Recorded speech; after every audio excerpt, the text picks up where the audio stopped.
Kinsa may angay basolo nining daghan kayong casualty sa bagyo nga Tino. Matod pas uban nga kung wala lang gikurakot ang kwarta para sa flood control project, di unta maingon ani karon mga kabombo. Tungod sa mga kongresista, mga senador, taga DPWH o mga kontraktor nga nakakwarta sa anomalosong flood control project, hinungdan nga nakasinati o grabing baha tungod kay aga mga kasapaan, substandard ang pagtrabaho sa flood control project, mga kabombo. O napay uban mga ghost project. Unya, matol pa sa report, niabot na nga to sa kapin sa 110 ang nangamatay tungod sa bagyong Tino dire sa Sugbo. Diin kadaghanan kanila namatay, nakabsan sa kinabuhi tungod sa pagkalumos o pagkaanod sa tubig baha. Naanod sa baha, mga kabombo. Grabe aning pataya, paita. Gilauman nga mas musaka pa ang gidaghanon sa mga nangamatay tungod kay naapay mga nangamising ang padayon pang gipangita. Onya, gamay na lang kayo ang chance nga makitaan nga buhi ang mga nangamising. Onya, mangutana lang ko, wala ba magkuwang ang gobyerno sa pagpahimangno sa mga tao nga mobakwit ng daan samtang wala pay bagyo?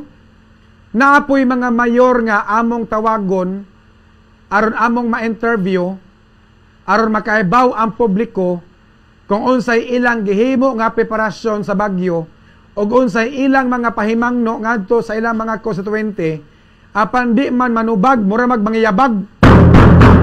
Di manubag murag mangiyabag ang lungsod sa Liloan.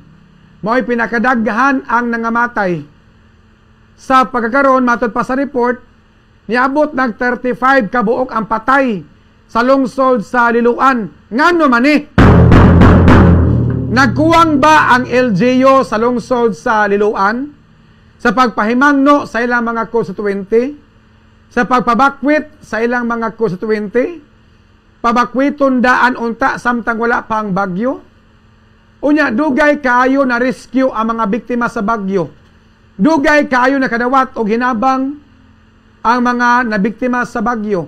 Asa man di ay ang mayor sa lungsod sa Liloan. Naatay mga kaila nga taga Liloan. Nagyaw-yaw dire sa Facebook. Kay dugay kayo sila na rescue. O dugay kayo ang uban na kadawat o hinabang mga kabombo.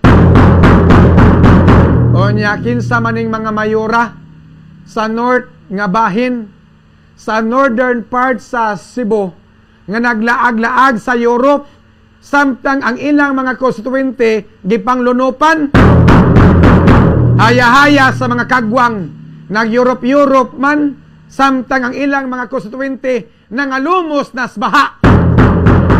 O nya, kumusta man ang supply sa kuryente dira sa inyo? Nisiga na ba ang inyong suga? Kumusta man ang supply sa tubig dira sa inyo? Niagas na ba ang inyong gripo? Ang uban ni Jote nga way kaligo. Buhi pagani, nanimahon lang patay kay way agas ang gripo sa MCWD. Unta, babalik na ang supply sa kuryente sa Vico. Aron mo agas na ang tubig sa MCWD. Tungod kay importante kayo ang tubig. Aron na atay magamit matag-adlaw, mga kabombo.